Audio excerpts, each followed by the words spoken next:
Nos 10 anos de produtora audiovisual, nós passamos de 4 amigos criando vídeos dentro de um quarto, para um pequeno escritório com mais alguns amigos e depois para uma casa com 16 colaboradores direto. E nós percebemos a necessidade de uma boa administração, uma análise de custos, entender se você precisa ou não de aumentar seus funcionários, sua estrutura ou uma empresa enxuta para alavancar suas ideias. Eu sou a Thaís Ribeiro, social media e motion designer do Quarto Studio. E eu sou o João Gilberto, diretor e sócio do Quarto Studio. E eu sou Evandro Caixeta, sócio e diretor do Quarto. Bem-vindo ao Quarto no Quarto.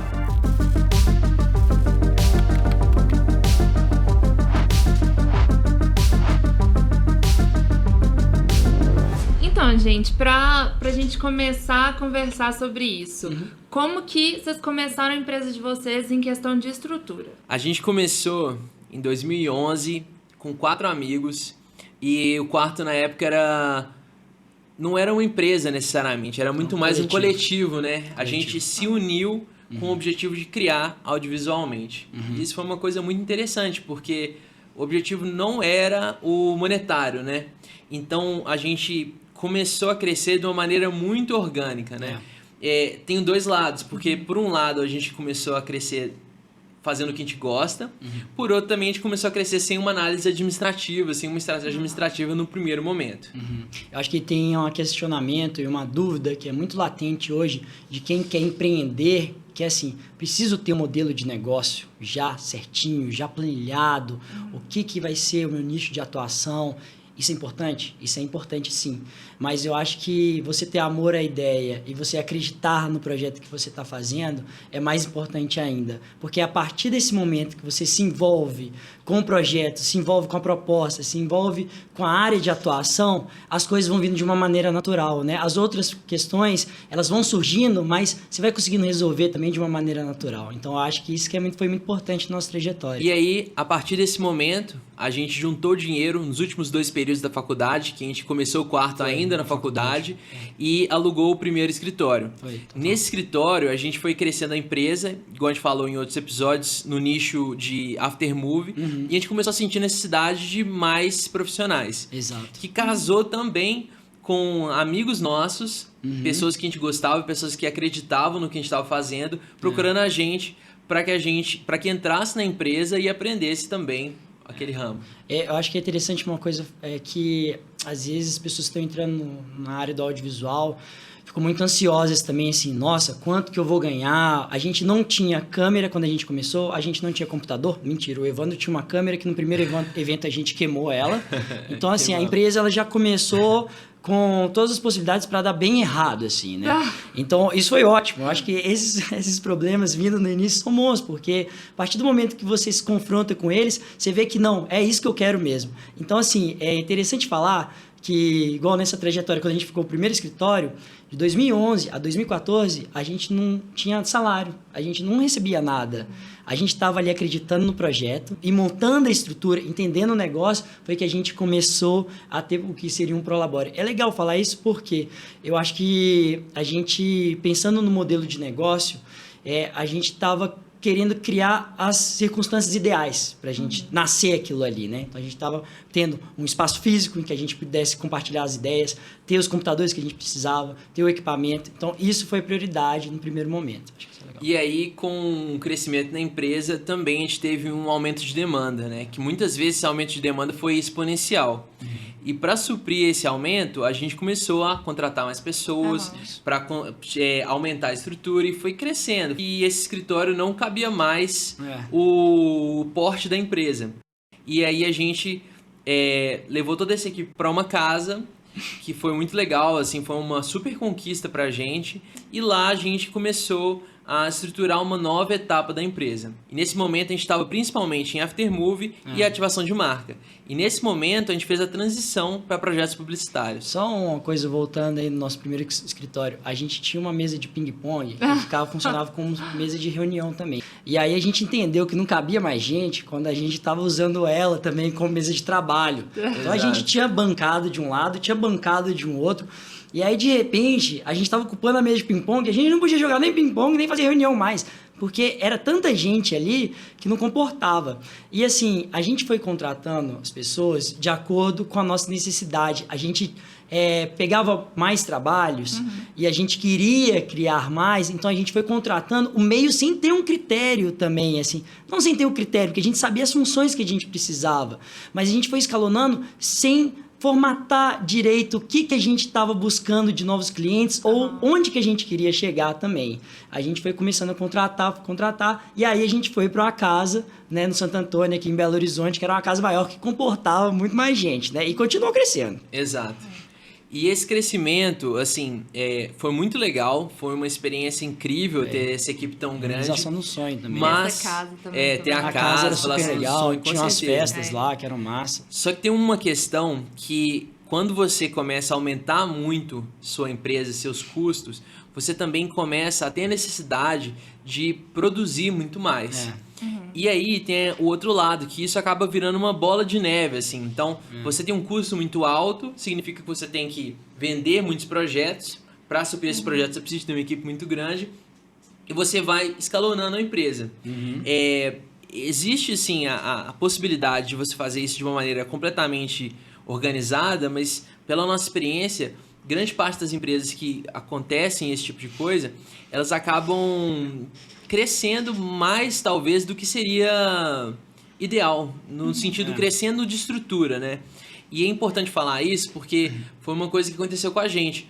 A gente chegou num momento que a gente estava com uma estrutura muito inchada, com muitos profissionais, que por mais que é muito legal, uma realização muito grande estar com uma equipe tão grande, só que a gente entrou dentro dessa roda de ter uma grande necessidade, né? A gente fazia muitos vídeos simultâneos, uma coisa muito grande. Isso é uma coisa interessante de se falar, porque dentro do mercado de produtoras é difícil você ter um FII mensal igual normalmente você tem em agência, né? Às vezes você tem os contratos já fechados, que você pode ter uns vídeos periódicos, mas pra gente, cada mês era um mês novo que a gente tinha uma folha salarial altíssima e aí a gente tinha que correr atrás desses vídeos. E assim, eu acho que uma dica que a gente dá também para quem quer ter uma produtora é que se você quiser estar na parte da gestão, ótimo, mas se você quiser estar na parte criativa, ou você faz gestão de criativos ou você cria. Você não consegue fazer os dois. E eu acho que isso era uma coisa que a gente sentiu na pele, assim. Exato. Porque o que começou a incomodar a gente foi que a gente não estava criando mais. A gente estava fazendo só a gestão criativa. E, assim, a trajetória foi muito bonita, porque a gente estava com amigos, a gente estava com setores bem definidos, né? A gente tinha a parte comercial, a gente tinha atendimento, a gente tinha ilustração, a gente tinha edição, a gente tinha pós-produção, a gente tinha tudo lá bonitinho, edição, filmagem. Mas a gente não estava se sentindo mais realizado, assim. Então, eu acho que é um questionamento que quem está passando por esse processo de expandir ou não, tem que ter isso em mente. Tange um pouco o que a gente falou num outro episódio do podcast sobre atendimento, né? Você passa a ter muito para coordenar e para de ter a qualidade na coordenação. Exato.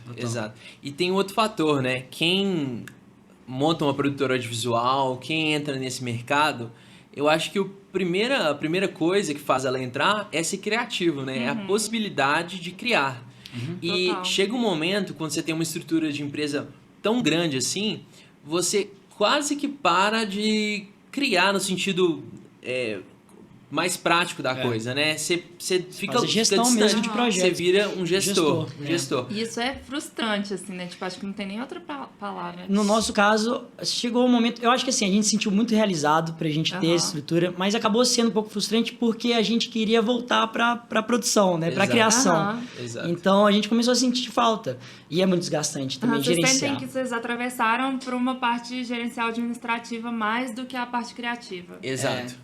A gente ficou um bom tempo sendo muito mais gestores, né, gestores de equipe, administradores de empresa, do que diretores, né? Igual a gente quer ser diretores audiovisuais, né? E isso foi uma parte grande, assim, foi um bom tempo, até que a gente entendeu como que a gente faria para voltar nesse lugar de criativos.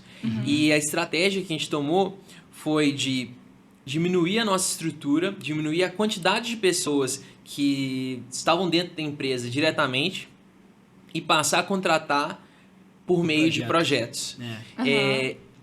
a grande parte das vezes até as mesmas pessoas. A nossa equipe permanecia assim, até hoje a gente contrata a equipe do quarto, né? Faz parte da família do quarto. Mas o que aconteceu foi que a gente conseguiu sair dessa roda, desse ciclo. Aí a gente parou de ter necessidade de vender muitos projetos, produzir muitas coisas simultâneas, e a gente conseguiu focar, assim, pegar projetos que estavam alinhados, que estão alinhados com o que a gente quer fazer, projetos que façam sentido até do ponto de vista monetário, que é muito importante, porque às vezes a gente tem projetos que vão ter um custo, um faturamento muito alto, mas às vezes a margem de lucro é pequena. E isso é uma coisa importante das pessoas pensarem. Você ter uma margem de lucro, o lucro, né, é mais importante do que o faturamento. Porque não adianta nada você fazer projetos gigantescos e no final das contas não dá lucro nenhum. E isso casa com outro fator que é importante, que muitas vezes as empresas entram nesse ciclo, porque quando a gente faz esses projetos grandes publicitários, pra gente era um momento da gente ser o mais criativo possível. Então a gente estava naquele ciclo, e aí o momento de a gente exercitar toda a nossa criatividade era quando tinha um projeto publicitário desses grandes. Só que ao mesmo tempo esses projetos não são necessariamente mais rentáveis. Não são mais rentáveis, e da mesma forma você está criando para uma agência, uma empresa, então você não tem essa liberdade criativa toda. E saindo desse ciclo, foi o momento que a gente conseguiu quebrar isso e conseguiu voltar a fazer os projetos criativos. Não, com certeza. E foi muito legal passar por esse processo com vocês. Mas como vocês enxergam o reflexo disso para o Quarto Estúdio hoje? Legal essa sua pergunta. Eu acho que foram algumas mudanças estruturais. Eu acho que assim, na parte comercial de trabalhos, a gente focou em menos trabalhos, em clientes específicos, para a gente dar mais atenção a eles, a gente ser mais propositivo dentro dos projetos, e a partir disso a gente ter uma margem de lucro maior também. Por que uma margem de lucro maior? Porque a gente, igual eu falei, a gente deixou de fazer a gestão criativa e participar ativamente do processo criativo. Então, assim, a gente estando à frente da edição, da animação, das coisas que a gente gosta de fazer e de se envolver, a gente conseguiu também reduzir custos. Eu acho que, assim, todo mundo que esteve com a gente de 2019, 2020 na casa, continua trabalhando com a gente continua fazendo projetos grandes que a gente demanda desses profissionais. E esses profissionais, eles também estão seguindo os seus próprios caminhos, com outros projetos, mas a gente ter essa autonomia, para a gente assumir essa parte criativa, fez com que a gente pegasse menos trabalhos e a gente conseguisse fazer o que a gente estava querendo fazer há muito tempo, e que eu acho que é o que muitos profissionais da área sempre sonham em fazer, que são os seus projetos autorais. Exato. Eu acho que, enquanto gestores de empresas, a gente não conseguia colocar esses projetos para frente, porque a gente não tinha uma coisa que é essencial, que era tempo. Então, a partir do momento que a gente começa a ter tempo, a gente começa a colocar esses projetos como sendo prioridades. E esse eu acho que é um problema, que é uma frustração, talvez, da área criativa, de quem trabalha na área criativa, é que você sente que, às vezes, você não coloca os seus projetos como prioridade. Então, acho que é importante que você tenha em mente que os seus projetos autorais, eles são tão importantes quanto os projetos dos seus clientes. E você precisa ter tempo para você fazer os seus próprios projetos. Então, assim, eu acho que pensar uma produtora audiovisual enxuta é você pensar que você consegue fazer trabalhos de qualidade, atuando na área que você quer, sendo especialista na área que você quer, atendendo o nicho que você gosta, que são assuntos que a gente já abordou em outras conversas, e tendo tempo para você ter as suas próprias criações e você exercer a sua criatividade em trabalhos autorais. Exatamente. E ter um equilíbrio de vida pessoal e trabalho, né? Que é muito importante.